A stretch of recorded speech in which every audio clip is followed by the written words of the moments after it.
Good morning, welcome back to my channel. তোমরা সবাই কেমন আছো? আজকে 18 মে, জ্যৈষ্ঠ মাসও পড়ে গেছে। আর আজকে দিনটা হচ্ছে রবিবার, গরম গরম ছুটির দিন। শুক্রবার দিন আমরা জানো কখন এসছি বাড়িতে? আমরা এসছি বাড়িতে হচ্ছে রাত 1টার সময়। আর গতকাল কোনো ভিডিও বানাইনি শনিবার দিন। শুক্রবার দিন যেহেতু বাইরে চলে গেছিলাম, শুক্রবার দিন ভিডিও যায়নি, এই জন্য গতকাল শুক্রবার দিনে যে ভিডিওটা পোস্ট করেছিল সেটা গেছে। আর আজকে যাবে শুক্রবার দিনের ভিডিও। শনিবার দিন আমি ভিডিও বানাইনি, তার কারণ আমরা বাড়িতে এসছি 1টার সময়। আর আমার মা ইতিহাস গড়েছে, ইতিহাস। সেটা কি আমার মা নিজেই বলবে। ও মা, এত কাজ করছে আমার মাটা, কি ইতিহাস গড়েছো বলো? কি করেছি? কটার সময় ঘুম থেকে উঠেছো কালকে? 11টা। সকালে, চুপটি করে বলছে সকাল 11টার সময় ঘুনু থেকে উঠেছে আমার মা। ঘুনু বাইরে উঠেছে, খটখটে রোদ। এই যে নিজের মায়ের পজেশন একেবারে ঘষে মেজে রাখে। এই খাটটা হচ্ছে আমার দিদার বিয়ের খাট, খুব সুন্দর খাট, একেবারে আগের দিনের মতো রাজাদের খাট। তো এটা যখন আমরা কলকাতা ছেড়ে আসি, আমি তো বহুকাল আগে এসেছি, 2021-এ যখন আমার মা কলকাতা ছেড়ে আসে, এই খাটটা নিয়ে এসছে। আমাদের মোস্ট প্রাইসড পজেশনের মধ্যে একটা। খুব সুন্দর খাটের ডিজাইনটা। তো এটা যেহেতু নিজের মায়ের খাট, নিয়ে এসছি জোর জবরদস্তি করে আমি পরিষ্কার করব। বিশ্বাস করো, একদিনও পরিষ্কার করিনি, আমার মাই করে। মা এখানে বিছানা তুলছে। মা, ব্রেকফাস্ট কোথায়? ওই আমার ছেলে বানাচ্ছে। একদম মনের সুখে আছি আমি আর মা। মা তার জন্য এখানে এসছে। আর আমি হচ্ছি একেবারে খালি থাকার মানুষ, আমি কোনো কাজ করি না বাড়ি। বললে তবে গিয়ে করি, তা পারি না। আমার মনে হয় কি হবে করে। আর বাইরে একেবারে খটখটে রোদ উঠে গেছে। মা পুরো বিছানা তুলে ফেলেছে। তুমি কি বেডশিট চেঞ্জ করবে? কালকে করবে? ও আমাদের সোমবার দিন করে মা বেডশিট চেঞ্জ করে। সকালে উঠে গরম জল খেয়েছি, ঘড়িতে বাজে আজকে 10টা 5। আজকে ঘুম থেকে তাড়াতাড়ি উঠেছি। আমার কি জানি কালকে সারাদিন ঘুমিয়েছি। কালকে ঘুমোতে গেছি রাতে, মানে পরশুদিন রাতে ঘুমোতে গেছি প্রায় 2টো নাগাদ। 1টার সময় বাড়িতে এসেছি 2টো নাগাদ, 2টো থেকে সকাল 11টা। তারপরে কালকে দুপুরেও ঘুমিয়েছি, কালকে রাতেও তাড়াতাড়ি ঘুমিয়েছি। ঘুমিয়েই যাচ্ছি।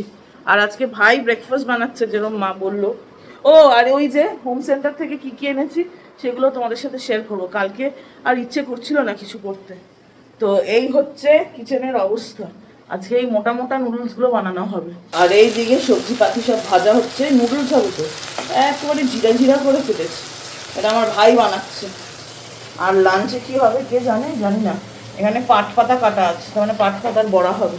আর এই নুডলসটা হবে, কি মোটা দেখেছো? যাক, ও রান্না করতে করুক, ও আমি মাছেদের খাওয়াইনি।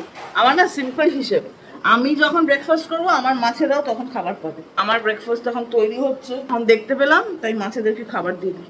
খাবার প্রায় শেষ হয়ে এসছে, চলো খাইয়ে দিই। সব উপরে উঠে লাফাচ্ছে, বাইরে চলে আয়, বেশি খাবার পাবি, আয় আয়। সত্যি ব্রেকফাস্ট সার্ভ হয়ে গেছে। এই মোটা মোটা চাউ, ভেজ চাউ, কিন্তু ডিম টিম নাই। ডিম আছে? খেয়ে বলো ছেলে কেমন বানাইছে। দেখে তো ভালোই লাগে। খাও মোটু ভালো ছেলে, ভালোই খাবার বানায়। আর এইদিকে আমার মাকে তো নোংরাটা বাইরে দিতে হবে না, তার জন্য কলা খুলে ফেলেছে। কলা আমরা খুলে খাবো তা হবে না, আমি কিন্তু একটাও কলা খাবো না এখান থেকে। ব্রেকফাস্ট করে আমি মাথায় তেল লাগিয়ে নিয়েছি, আসলে মা লাগিয়ে দিয়েছে। এবং তখন আমার আর মায়ের লঙ্কা কাণ্ড হয়ে গেছে, ঠিক আছে? এক পশলা কি 2-3 পশলা ঝগড়া হয়ে গেছে। এইটা করবি না, তুমি এটা করবে না, তুমি এটা করো। আর আমার মা না একটু গুন্ডা টাইপের, জানো তো। এখন যতই দেখে মিষ্টি মনে হয়, মিষ্টি মানুষ না, মিষ্টির মধ্যেও একেবারে দাদাগিরি আনলিমিটেড। আমার মা ছোটবেলা থেকেই ডান পিটে, আর আমি অতটা না, আমি শান্ত। আর এইখানে অ্যাকোয়ারিয়ামের সব জিনিসপত্র খুলে বসেছে আমার ভাই, তার কারণ আমাদের বাড়িতে একটা বড় রকমের কমপ্লিকেটেড কেস হয়ে গেছে। এরকম কেস আগেও আমার সাথে হয়েছে, তখন হয়েছিল অফিসে। এই গরমকালে বাঁধাকপি রান্না করছে। এনার মাথাটা গেছে মনে হচ্ছে, পুরো গেছে। কি হবে? চলো ডাক্তারের কাছে যাই মাথা ফেরাতে। বাঁধাকপিতে মাছের মাথা। এই গরমে কে খাবে? মাছ ছেলে এইটুকু তো বানাচ্ছি তাও।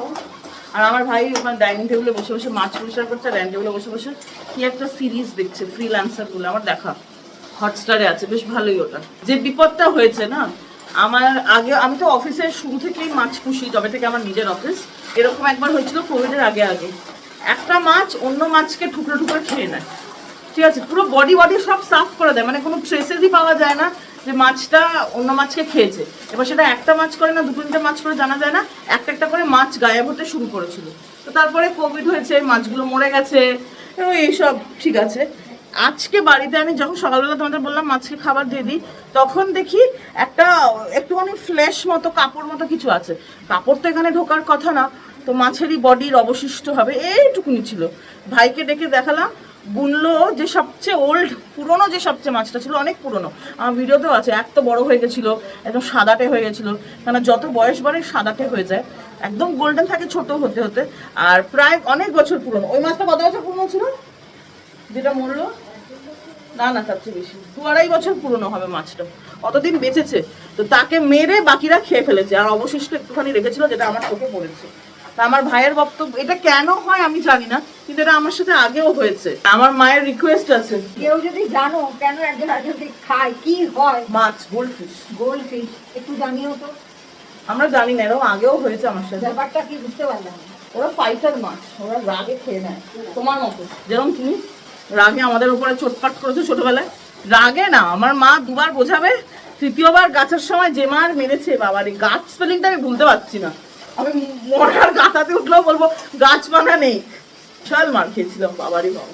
জেনারেলি মা মারে না আমাকে ছোটবেলায়, আমাকেও না ভাইকেও না, কিন্তু যেটা মেরেছে বাবা রে বাবা, বাবার নাম ভুলিয়ে দেবে এমন মেরেছে, যেটা যে কারণে মেরেছে। কেন মাছগুলো মরেছে জানি না। একটা এইবার, এইবার একটা, আগের বার তো সবকটাই খেয়েছে।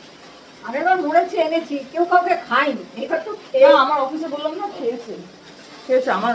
আর কেন করেছে আমি জানি না, ওরা একটু ফাইটার টাইপের হয়, তো তার জন্য ঘরের অবস্থা একেবারে সৃষ্টি ছাড়া। এখানে এখানে সব হচ্ছে, অ্যাকুয়ারিয়াম খালি করে দেবে ভাই, কিচ্ছু সাজাবে না বলে দিয়েছি। আর যা গরমও পড়েছে, তাই না মা? প্রচন্ড গরমে আর ভালো লাগছে। বন্ধ করো, বাইরে খাবো। বাইরের খাবার বাবা আরো পেটে ব্যথা করবে। ও মোমোটা পেটে গেলে করেছিল, করতে দরকার। আজকে করছি, গরমে করছি, প্রচুর গরম, প্রচুর। অ্যাকুয়ারিয়ামের থেকে প্লাস্টিকের সব গাছ বের করে দেওয়া হয়েছে, এখন দেখা যাক ওদের হিংস্র প্রকৃতি কতটা থাকে। এসে পড়েছি রান্নাঘরে, বলুন মহারানী কি চাই? খিচাড়ি আমি রান্না করছি মিষ্টি আলু, মিষ্টি কুমড়ো দিয়ে টক। বাবা কিরকম ভালো লাগে খেতে, খুব ভালো লাগে। আমার দিদা বানায়, ত্রিপুরায় থাকতো, মানিক ভান্ডারে দিদা বানায়। কি কি লাগে আগে দেখ। সবচেয়ে বড় বুড়ি। মিষ্টি আলু কুচি করা, মিষ্টি কুমড়ো কুচি করা, টমেটো কুচি করা, একটু চিনি, কিচমিচ, ফোড়নে সাদা সর্ষে, নুন, একটু হলুদ গুঁড়ো আর তেঁতুল গুলা জল লাগবে, বাস। এই কটা জিনিস দিয়ে হবে। এখন আমি শুরু করি রান্নাটা, আসো। একদম অল্প তেল, মানে 4 চামচে 1 চামচ তেল। তেল গরম হয়ে গেছে, এখন সর্ষে ফোড়ন দেব, দিয়ে খুন্তিটা এভাবে চেপে রাখবো, তাহলে সর্ষেগুলো গায়ে ফুটবে না। মিষ্টি কুমড়ো দেবো, এখন মিষ্টি কুমড়ো কুচি দিয়ে দেবো, একটু নুন দেবো, একটু হলুদ গুঁড়ো দেবো, দিয়ে নাড়িয়ে ঢাকনা দিয়ে রেখে দেবো একটু সময় মজুক। কুমড়োগুলো একটু ভাজা ভাজা হয়েছে, এখন এটা খুলি, মিষ্টি আলুগুলো দেবো, এর জন্য একটু নুন দেবো, এর জন্য একটু হলুদ দেবো, এটাকে নাড়িয়ে এখন আবার এটা দিয়ে দেবো। লিডটা খুলে দেখি কী হয়েছে, ভাজা ভাজা হচ্ছে, কিছুক্ষণ ভাজা ভাজা করবো, আবার লিড দেবো, দিয়ে আবার ভাজা ভাজা করবো। লিডটা খুললাম, প্রায় 3 মিনিট বাদে খুললাম, খুলে দেখলাম ভাজা ভাজা হয়ে গেছে, হয়ে গেল। এখন টমেটো কুচিটা দিয়ে দেবো, দিয়ে আবার নাড়াবো। 5 মিনিট বাদে বাদে লিডটা খুলবো, খুঁজি দিয়ে নাড়াবো, আবার লিড দেবো, যতক্ষণ না এগুলো একটু নরম হচ্ছে। আবার 5 মিনিট হয়ে গেছে, এখন লিডটা খুললে টমেটোগুলোও মজে গেছে, এখন কিচমিচ দেবো, তারপরে যার যা মিষ্টি অনুযায়ী চিনি দেবো, যে যেরকম মিষ্টি খায়। আমার মা বেশি খায়, আমি বেশি খাই মিষ্টি, তাই আমি একটু মিষ্টি বেশি দিই, 1 কাপ দিয়েছি। 1 কাপ না, তার চেয়ে কমই হবে। এই তেঁতুলগুলো জলটা দিয়ে দেবে, জলটা তেঁতুলের মধ্যে রেখেছিলাম, ওই জলটা দিয়ে দেবে, কাপ ধুয়ে জলটা দিলাম, দিয়ে এখন ঢাকনা দিয়ে 5-10 মিনিট রেখে দেবো, ব্যাস হয়ে যাবে। তারপরে নামিয়ে নেবো। যখন দেখবো হয়ে গেছে, সব কিছু নরম হয়ে গেছে, মিষ্টি কুমড়া মিষ্টি আলু, নামিয়ে ঢাকনা দিয়ে লিডটা আবার দিয়ে দিলাম, হোক 5 মিনিট হোক। হ্যাঁ, লিডটা মা দেখ, ওরে বাবারে গরম ভাব, গরম ভাত। সেদ্ধ হয়ে এসছে, আর একটু সময় হবে। এখন চেকে দেখতে হবে মিষ্টি টক ঠিক আছে কিনা, একটু চেকে দেখে এটাকে চেপে চেপে দেখছে সেদ্ধ হয়েছে কিনা। আর একটু সময় হবে। রেখে দাও ওদিকে, এখানে নিজেই চেকিং চলছে। ঠিক আছে ঠিক আছে, ডেকে দিয়েছি। আর একটু সময় হোক, লিডটা খুলে দেখি, হয়ে গেছে মনে হচ্ছে। গরম ভাব হলো। হ্যাঁ হয়ে গেছে। এই তো কুমড়োগুলো মিষ্টি হবে। এখন নামাবো। যারা ভাজা মশলা খেতে ভালোবাসে তারা উপর দিয়ে ভাজা মশলা ছড়িয়ে নামবে। আমার বাড়িতে কেউ ভাজা মশলা খায় না, তাই আমি দিই। গরম একদম। গরমকালে খেতে এটা খুব ভালো লাগে, পাতলা ঝোলের মতন তো, টক টক মিষ্টি মিষ্টি, খুব ভালো লাগে খেতে। তোমার আমার দিদার বাড়িতে বানাতো তো, খেতাম, খুব ভালো লাগে। তোমার দিদার কোলে তো আমিও উঠেছি, হ্যাঁ কিন্তু আমি খাবার খাইনি। এই তখন তো 1 মাস তো কি খাওয়াতে পারতো একটু। এত গরম পড়েছে, এত গরম পড়েছে, মা তো টক বানাচ্ছিল, তোমাদের সাথে শেয়ার করলাম। আমাকেও তেঁতুল গোলা শরবত দিয়েছে। এটা খেলে নাকি প্রেশার কমে। আমার প্রেশারের জন্ম থেকেই অসুবিধে, আমার অত্যন্ত হাই প্রেশার, হাই পালস। পালসটা হাই আমার, সেটা আমার 11 বছর বয়সেই জানা গেছিল যে ওইটাই আমার অ্যাকচুয়াল পালস রেট, একটু হাই। নর্মাল মানুষের যেটা পালস রেট হয় তার চেয়ে আমার পালস রেট অটোমেটিক্যালি একটু হাই। কিন্তু প্রেশার আমার কয়েক বছর ধরেই ধরা পড়েছে, অত্যন্ত হাই প্রেশার। কেন সেটা আমি জানি না, আমি কি চিন্তা করি আমি সেটাও জানি না, কিন্তু আমি অত্যন্ত হাই প্রেশার, মানে 180 নিচে কোনো কথা হয় না, 160 মিডিয়াম রেঞ্জের, 140 চোখে কবে দেখেছি লাস্ট আমি ভুলে গেছি। ওষুধ খেলে তারপর 140 হয়। তো তার জন্য মা বললো যে এই তেঁতুলের শরবত খেলে নাকি প্রেশার কম হয়। তো দেখি খেয়ে, আর যা গরম পড়েছে এরকম ঠান্ডা শরবত যে জিনিসেরই হোক ভালোই লাগে।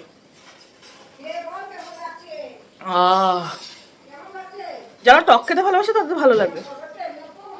ভালো খেতে, মিষ্টি মিষ্টি, অল্প একটু মিষ্টি দিয়েছে মনে হয়। আহা, গরমকালে ঠান্ডা ঠান্ডা যাই দেবে, অমৃত। নাম করে আমি পড়েছি। আমার মায়ের অবস্থা দেখেছো, ভাইয়ের বদনাম করছে। কাজ করার নাম নেই। ওই দেখো এখানে দেখো অবস্থা কি হয়েছে। সে একুরিয়াম পয়সা করেছে, চতুর্দিকে জিনিস রেখে দিয়ে চলে গেছে। এখন বাকিটা মা করবে, আবার মা তো আছেই জিন্দাবাদ, এখন মা করবে। ও বেরোলে ওকে বলতে পারবে? হ্যাঁ হ্যাঁ দেখবো আমি কত বলো। কি খুঁজছে, খুঁজে পাচ্ছে না। হ্যাঁ কি খুঁজছো? এখানে কি কোনো বাচ্চা ছিল মা? আমি জানি না, আমার এসব জায়গা না, যেটা আমার জায়গা আমি গুছিয়ে রাখি। রাখি না আমি গুছিয়ে? তারপর রাখিস আমার জিনিস। কিছু রাখি না, আমার একটা জিওয়া থেকে কানের দুল কিনেছিলাম, সেই প্যাকেটটা এখনো ওখানে পড়ে আছে। কিচ্ছু রাখে না। ও এক ডেঞ্জারাস পাবলিক আমার ছেলে, বলতে যাও হাট করে নেবে। আজকে ছেলের বদনাম চলছে। না ছেলে বদনাম করছি না গো,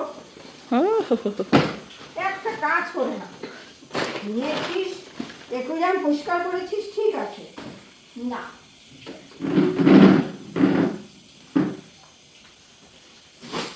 ওই দেখো এখন ঝাড়ু, কারেন্ট এসে গেছে। গরমে পুরো সেদ্ধ হয়ে যাচ্ছি, সেদ্ধ আর বেঁচে নেই। ঘড়িতে বাজে এখন প্রায় 1:30। আমার মা স্নানে গেছে, আমি যেহেতু মাথায় তেল লাগিয়েছি তাই ভাবলাম যতটা লেটে করা যায়। ওভারনাইট রাখলে তো ভালোই, কিন্তু আমার যেহেতু অয়েলি স্কিন, পিম্পলস হয়ে যায়। আমি মাকে বললাম যে মা তুমি করে নাও, তারপরে এখন আমি করব, কেন তারপর লাঞ্চও করব। আর আমি বসে পড়েছি এখানে হোম সেন্টারের লাগেজ নিয়ে, লাগেজই বটে, বেশ ভারী। তো চলো এই সুযোগে তোমাদের সাথেও শেয়ার করে নিই কী কী এনেছি হোম সেন্টার থেকে। বেশি কিছু আনিনি, কিন্তু হোম সেন্টারের জিনিস তো খুব ভারী হয় না, কাচেরগুলো।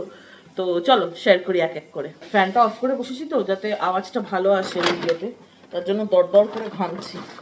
প্রথমেই বেরিয়েছে এরম একটা প্যাকেট, হোম সেন্টার করে লেখা থাকে। ওদের প্যাকেজিং একদম ওদের নিজস্ব হয়, সেটা খোলা যাক। আরে বাবারই, কাঁচি ছাড়া বসেছে, নিজের 2 হাতই ভরসা, খুলে যাবে। কাগজের তো, ও বুঝতে পেরেছি, এগুলো আবার কোথাও পড়লে মুশকিল। এটার ভেতরে ঢুকিয়ে দিয়ে এটা তো পরিষ্কার করেই ফেলতে। এই যে এইরকম একটা কাচের লিড দেওয়া টিফিন বক্স বলতে পারো, টিফিন বক্স বা স্টোরেজ বক্স, কন্টেনার বক্স। এটাতে ডাল টাল বানালেও রাখা যাবে। এটা খুলে পড়ে গেল, এটা লাগানো যাবে, দাঁড়ো খুলে নিই। এই যে এরমভাবে, এই যে এটা খুলে গেছে এখানটা, এটা লাগানো যাবে। তো এরকম একটা কিনেছি। এটা microwave safe, dishwasher safe, 100% food grade, এইদিকে সব কটা লেখা আছে। আর এর ওপরটা এখানে কিন্তু প্লাস্টিক, এটা কিন্তু ছেঁড়া না, এখানে প্লাস্টিকের কভারটা খুললেই পরিষ্কার হয়ে যাবে। তো কিছু রান্না করে রাখলে এত বড় বাটিতে সুবিধা হয় আর কি, বা আমি টিফিনেও নিয়ে যেতে পারি, দেখা যাক কি কাজে ইউজ হয়। তো এইটা একটা। তারপরে আছে এইরকম, এটা কিন্তু প্লাস্টিকের এরকম একটা কিনেছি। এটা এখন আর খুললাম না, প্লাস্টিকেরই। আমার মা প্লাস্টিক পছন্দ করে না, আমি বললাম যে না প্লাস্টিকই কিনি একটা। তারপরে আছে এরকম একটা কিছু, দেখা যাক এটা খুলে কি। বাবারে, সেরকম গরমও পড়েছে জানো তো, দেখো দরদর করে ঘামছি। ও, আমার মা এতকাল আদা রসুন পেস্ট, আদা বাটা রসুন বাটা বাড়িতে করে প্লাস্টিকের ডাব্বাতে রাখতো। তো মা বললো যে আর প্লাস্টিকের ডাব্বাতে রাখবে না, এরকম দুটো। ওরে বাবারে, খুলে যাচ্ছে টেনে আনতে গিয়ে, ভালো করে কাচি নিয়ে বসলে হতো, এখন আর গরমে উঠতে ইচ্ছে হচ্ছে না। দুটো ডাব্বাই এখানে একসাথে আছে। তো এরকম করে এই একটা ডাব্বা, এটা হোম সেন্টারের যেহেতু ব্র্যান্ডিং, হোম সেন্টার নাম সবখানে লেখা আছে। এই যে এরকম ছোট ছোট সেম দেখতে দুটো ডাব্বা, এই যে দুটো ডাব্বা আনা হয়েছে। এটাও সেম প্লাস্টিক লাগানো আছে উপরে। আদা বাটা থাকবে একটাতে, একটাতে রসুন বাটা থাকবে। আর একটাই জিনিস আছে, অনেকদিন ধরেই আমার মা বলছে যে একটা নতুন কড়াই কিনবে। তো আমার সাদা রংটার প্রতি একটু বেশি ঝোঁক। তো ক্যারেট ব্র্যান্ডের কড়াই অনেকদিন ধরেই ভাবছি কিনবো, কিন্তু তিনটে একসাথে আসবে বলে মা না করছে। মা বলছে আগে একটা ইউজ করি তারপর দেখি। তো এটা যেহেতু ক্যারেট ব্র্যান্ডের না, এটা হোম সেন্টারের নিজস্ব বানানো হয়তো বাইরে থেকেই, তো ব্র্যান্ডিং করছে ওরা নিজেই। তো এরকম একটা কড়াই, সাইডে এরকম উড ফিনিশের কাজ আছে, এরকমই সাদা। আমি এটা এখন আর খুললাম না, এটাতে যখন কিছু রান্না হবে তখন তোমাদের সাথে শেয়ার করবো। বাট এরকমই দেখতে, এই সাইড দিয়ে এরকমভাবে বেরিয়ে আছে। তো দুদিকে ঢাকনাটা, মানে দুদিকের হ্যান্ডেলটা লিড দেওয়া এরকমই। তো এই হচ্ছে হোম সেন্টারের শপিং। পরে বাবা গরমে পুরো পুড়ে যাচ্ছি, প্রচন্ড গরম পড়েছে গো আমাদের দিল্লিতে, প্রচন্ড। স্নান করে এসে গেছি, ঘড়িতে বাজে 2:30, আর মা এখানে টেবিলে খাবারও দিয়ে দিয়েছে। আর জানো তো দেশে এরকম যুদ্ধ লাগার পরিস্থিতি হচ্ছিল, চাল তো স্টক করে তোমাদের বলেছিলাম, এই দেখো আলু পেঁয়াজও স্টক হয়েছে। এখানে এগুলো 5 কিলো আলু 5 কিলো পেঁয়াজ এসেছিল। তো রান্নাঘরে যেখানে স্টোর করে সেখানে একসাথে এতটা রাখলে ঘামে যদি খারাপ হয়ে যায়, তাই জন্য এখানে লাইটের নিচে আলু আর পেঁয়াজ পড়ে আছে। ভালোই আছি আমরা জীবনে। আজকে অনেক গরমের খাবার আছে, গরমের কিছু খাবার আছে, কিছু শীতের খাবার আছে। আর এইখানে মা ছেলে জটলা করছে, মা ছেলেকে বকছে, কিন্তু দেখো ছেলে হাত দিয়ে বলছে আর মা ক্যামেরা ধরেছি, ছেলেকে বলছে একটা থাপ্পড় মারবো। কি আছে বাবারে, লাঞ্চে আছে ভাত, অল্প একটু নুন, গন্ধরাজ লেবু, লঙ্কা, তার সাথে গরমকালের পাতলা মুসুর ডাল, মা ছেলের জন্য অল্প একটু লতি। আর এই দেখো, এইটা নিয়ে এতক্ষণ মা ছেলের যুদ্ধ চললো। রুই মাছের মাথা দিয়ে বাঁধাকপির তরকারি। ছেলে কিন্তু, আমার ভাই মাথা খেতে খুব ভালোবাসে, তাই জন্য এবারের মাথাটা ওই খাবে। আর ডাল দিয়ে খাওয়ার জন্য পাট পাতার কড়কড়া করে বড়া। এই তো ঠিক আছে। এইসবের পরে আছে আবার এই যে টকটা, যেটা আজকে তোমাদের সাথে শেয়ার করলাম। পুরো একেবারে লাঞ্চ টেবিল জমজমাট। ঘড়িতে বাজে প্রায় রাত 9টা। আজকে তো রোববার, উইকলি মার্কেটে আসতে বেশ দেরি হয়ে গেল, তার কারণ ল্যাদ খাচ্ছিলাম ব্যাস। তো চলো কি নেই, আর আজকে রাতের বেলার মার্কেট কিরম তোমাদের সাথে শেয়ার করছি। এই উইকলি মার্কেটে আসলেই মনটা খুব ভালো হয়ে যায়। কি সুন্দর রঙিন বেলুনও পাওয়া যায়, আবার বেডশিটও পাওয়া যায়, সবজি ফল তো আছেই, তাছাড়া প্রয়োজনীয় যাবতীয় জিনিস হীরা থেকে জিরা সব কিছু পাওয়া যায়। আজকে প্রথমেই এসে আম নেওয়া হলো, তারপরে দেখলাম বাজারে কিন্তু লিচু এসে গেছে। লিচু আমার ভীষণ প্রিয় ফল। আর এই দেখো, এইটাকে বলে নাকি ফালসাওয়া, এটা আমি জীবনে প্রথমবার দেখলাম। আর এই দোকানে কালো জাম ছিল, সেটাও নিলাম। আর কি সুন্দর চেরি এসেছে, যদিও চেরি আমরা নিইনি। বললাম না তোমাদেরকে, হীরা থেকে জিরা সব পাওয়া যায়। সুন্দর সুন্দর কানের দুলও ছিল, সস্তা সুন্দর টিকাও। আর এই দেখো, ইনি নিজের বেড কাভারের দোকান নিয়ে বসেছেন। বেড কাভারের কোয়ালিটি কিন্তু খুব ভালো। আর সবজি বাজার তো হাইলাইট এই মার্কেটের। তো সবজি বাজার তো সারি সারি নিয়ে বসে, কেউ ঠেলায়, কেউ রাস্তায় স্টল লাগিয়ে মাটিতেই নিয়ে বসে, আর এরকম রঙিন আলোতে। আর এই দেখো গরমের মটকাও বসেছে। আমরা কিন্তু মটকার জল খুব একটা খাই না, কেননা একটু মাটি মাটি গন্ধ করে, যদিও আমি কিন্তু মটকার পানি আগে খেতাম। আর এখন নেওয়া হচ্ছে তরমুজ, আমার একটা প্রিয় ফ্রুট। কি মিষ্টি ছিল এটা খেতে। আজকে আমার মা ইতিহাস করেছে, সবজি নেয়নি, শুধু ফল নিয়েছে। সবজি আছে তো, পরশুদিনই তো ভাই বাজার করবে। ফল ভাই আনে না, ফল মা দেখে আনে, তাই তো। ভাই বলবে আমি আনবো, আবার বলবে এটা না সেটা, মার ঘাড়ে ডালো। মার গাড়ি পচা হবে, মা বুঝবে। সবজি তো তাহলে দেখলেই জাম পাওয়া যাচ্ছিল, জাম নিয়েছো? জাম নিয়েছো না? কালো জাম, বেদানা, লিচু, তরমুজ। ওমা দেখো এখানে জিভা খুলেছে গো। কোথায় দিবা ফুলে? ওই দেখো টাইটানের পাশে, আমাদের বাড়ির পাশের মলটা, যেটা কালকে এখানে আসার কথা ছিল, মার ইচ্ছে হলো হোম সেন্টার। এখানে যদি একটা হোম সেন্টার খুলে যায়, আমার মা রোজ এখানে আসবে, একা একা হেঁটে হেঁটে কিছু জাস্ট দেখবে, এসে টুকুর টুকুর না মা। দেখতে পারো। মার হোম সেন্টার ভীষণ ভালো লাগে, বাড়ির সাজানোর জিনিসপত্র। তো ওই উইকলি মার্কেটের ওখান থেকেই আমরা সিঙ্গারা কিনেছি, আর সেদ্ধ ডিম চাট যে হয় ওটা কিনেছি। মা আগে কখনো সেদ্ধ ডিমের চাট খাইনি, তো আজকে মাকে খাওয়ানো হবে। তো আবার বাড়ি গিয়ে মা রান্না করবে, এমনিতেই অনেক লেট হয়ে গেছে, লেট করেই বেরিয়েছি, সারাদিনই ল্যাথ খাচ্ছি। তো এখানে বাড়ির পাশে যে হটপট আছে চাইনিজ, এমনি একটা স্ট্রিট আউটলেট, একটা কার্টে নিয়ে বসে, এখান থেকে দেখা যাবে কিনা জানি না, যাবে না, ওখানটায় গাড়ি রাখার জায়গা নেই, নাহলে আজকেও তোমাদের সাথে শেয়ার করতাম, আগেও করেছি। তো ওখান থেকে ভাই কিছু চাইনিজ খাবার আনতে গেছে, তো ডিনার হয়ে যাবে, তাই তো মা। এখন কি আনবে সেটা জানি না, সেটা সময় সাপেক্ষ, রাতে বোঝা যাবে। এখানে জিভা খুলেছে, আমি খুব খুশি হচ্ছি। আমাকে এখানে এখন আসতে হবে। এই দেখো, দেখতে পাচ্ছ কিনা জানি না, জানলাটা কিন্তু এখান থেকে দেখা যাবে না, এত আলো তো আলোকিত হয়ে আছে। এখানে কিন্তু এসির হাওয়া চলছে। তারপরে বলছেন কি জানলা খুলবো? খুলবো না, একটু আগে হাত দিয়ে বলছি জানলা খোল না। চলো জানলাটা খুলে দেই, উনি একটু আরাম করুন। তোমাদের সাথে দেখা হচ্ছে বাড়ি গিয়ে। আমরা এসে সব এখানেই ডাম্প করছি। এখন মা এক এক করে ফ্রিজে ঢোকাবে, সব নষ্ট হয়ে যাবে, তাড়াতাড়ি ঢোকাও, তাড়াতাড়ি ঢোকাও, প্রচণ্ড গরম। আর আমি এখানে দরদর করে ঘামছি পাখা চালানোর সত্ত্বেও, কেন ওদিকের পাখাটা চলছে, এদিকের পাখাটা চলছে না। বাবারে বাবা, মানে এনার্জি লস মারাত্মক হচ্ছে, মারাত্মক। ডিনারের ডাক পড়ে গেছে, আর এমনিতেই তোমাদের বললাম ডিনারও আউটসোর্স হয়েছে আজকে। বেশি টাইম হয়নি, 11:30 বাজে। ওই যে একটু আগেই বাড়ি এসেছি, কিন্তু বড্ড খিদে পেয়ে গেছে। সন্ধ্যের সময় কিচ্ছু খাইনি, আর দুপুরের পর থেকে আমরা তিনজন খালি গল্পই করেছি, তো তার জন্যে যেতেও লেট হয়ে গেছে আজকে ফল বাজারে। তো ওখান থেকে টুকটাক কিনে এনেছি, তো সব মিলিয়ে একসাথে ডিনার হয়ে যাবে। মাকেও আর রান্না করতে হলো না। তো গরমে রান্নাঘরে যাওয়াই মানে হচ্ছে একটা যুদ্ধের সমান। তো চলো কি কি আছে তোমাদের সাথে শেয়ার করছি। আমাদের ডিনার টেবিলের আজকে অবস্থা দেখো, কত ধরনের মিক্সের খাবার আছে। আমার মা এই কথাটা শুনে হা হা করে হাসছে। কিরম লাগছে? ভালো লাগে। সন্ধ্যের সময় খাওনি তো এখনই সিঙ্গারা খাও।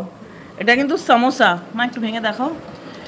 সিঙ্গারার চেয়ে একটু আলাদা, ভেতরে এটা আমি আবার তোমাদের শেয়ার করছি। এটা কিন্তু আলুর তরকারি না, আলু মাখা। এই যে আলু মাখা, এইটাই হয় সমোসা। তার সাথে আছে মোমো, মার প্লেট আজকে শেয়ার করা হবে। তার সাথে আছে মোমো, এখানে ভেজ চাও, মোমোর ঝাল ঝাল চাটনি আছে, চাওয়ের সাথে খাওয়ার জন্য আছে ভিনিগারে পেঁয়াজ আর লঙ্কা, ডিমের চাট, এটা যে বলছিলাম আমাদের উইকলি মার্কেটে পাওয়া যায়, দারুণ হয় খেতে। কিছুই না, সেদ্ধ ডিম, পেঁয়াজ, লঙ্কা, উপরে চাট মশলা। সিঙ্গারা খাওয়ার জন্য 2 ধরনের চাটনি, একটা মিষ্টি, একটা ধনেপাতার চাটনি, আর আছে সেরা জিলেপি। মানে একেবারে জমজমাট। সন্ধেবেলার খাবার, রাতের খাবার একসাথে সব হলে এইরকম একটা প্লেট দেখতে হয়, কিন্তু মন্দ না বলো। দারুণ রান্না করাচ্ছে তো, এটা ভালো খাবার। ঘুরে এসে রান্না করবো, এই ভালো খাবার। হ্যাঁ, ভাইয়ের আইডিয়া ছিল। আমার ছেলে মেয়ে আমাকে আনন্দে রেখেছে। ও বাবা, না দেখি একটু আদর করে দে, ছোনা মোনা। আদর করা যাবে না, হ্যাঁ যাবে না। না রাতের ডাইনিং টেবিলের আমার যা যা কাজ ছিল সব শেষ করে ফেলেছি। মায়েরও যা যা কাজ আছে মোটামুটি 99% শেষ হয়ে গেছে, আর একটু টুকটাক যা আছে সেটা আছে। আমার চুল বাঁধা হয়নি, এটা আজকে মাই বাঁধবে, কেন যেহেতু শ্যাম্পু করেছি ভালো মতো আঁচড়াইনি। আর মাথাটা ব্যথা ব্যথা করছে, এখানটা দপ দপ দপ দপ করছে। আসলে কালকে সকালটা একটু হেকটিক যাবে, সেই চিন্তা করে করে আমি আজকে রাত থেকেই মাথা ব্যথা করছি। আমি মহান, আমার বললাম না আজকে বিপির গল্প। আমি কালকে সকালে কোর্টে কি করে যাব সেই নিয়েও স্ট্রেস করতে পারি, মানে আমার সেটার জন্য বিপি হাই হয়ে যেতে পারে। তো আমার বিপির সাথে নর্মাল জীবনের কোনো সম্পর্ক নেই, আমি অন্য ট্যানজেন্টে চিন্তা করি, আমার আসল প্রবলেমসগুলো অন্য ট্যানজেন্টে আছে। তো এই হচ্ছে গল্প। আজকে দিনটা বেশ ভালোই কাটলো, রোববার বাড়িতেই ছিলাম। এই সবজি বাজারে গেছিলাম, নানা রকম, যদিও আজকে সবজি বাজার করিনি, ফল বাজার করেছি। তাহলে চলো আজকের ভিডিওটা আমি এখানেই শেষ করছি। যদি ভালো লাগে অবশ্যই করে লাইক করো আর চ্যানেলটা সাবস্ক্রাইব করে দিও। দেখা হচ্ছে তোমাদের সবার সাথে একটা নতুন দিনে একটা নতুন ব্লগের সাথে। ততক্ষণ তোমরা তোমাদের শারীরিক এবং মানসিক স্বাস্থ্যের খুব ভালো খেয়াল রেখো। আমি এখন কালকের জন্যে চিন্তা করি আর কি। না না, আমিও এখন ঘুমিয়ে পড়বো। ঘড়িতে বাজে 11:10, ওই আর 1 ঘন্টায় ঘুমিয়ে পড়বো, 12টার আগে ঘুম আসবে না। তাহলে চলো সবাই খুব ভালো থেকো। Good night, bye bye bye bye bye.